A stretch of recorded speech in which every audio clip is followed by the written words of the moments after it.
सरकारची जेव्हा फाटते ना तेव्हा सरकार हे असले बायले चाळे करत असते. मुडद्याला उचलून नेल्यासारखं नेलात. अरे त्या माणसाच्या विद्वतेचा जरी विचार करायला पाहिजे होता.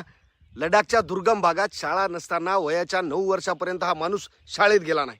मात्र त्याला घरीच त्याच्या मायने शिकून शिक्षणाविषयी त्याची गोडी निर्माण केली. पुढे जाऊन NIT सारख्या नामांकित संस्थेतून B.Tech मेकॅनिकल इंजिनिअरिंग पूर्ण केलं. पुढे फ्रान्समध्ये जाऊन पुढचं उच्च शिक्षण घेतलं. असा हा उच्च शिक्षित माणूस देशाची शिक्षण व्यवस्था सुधारावी म्हणून उपोषणाला बसला होता.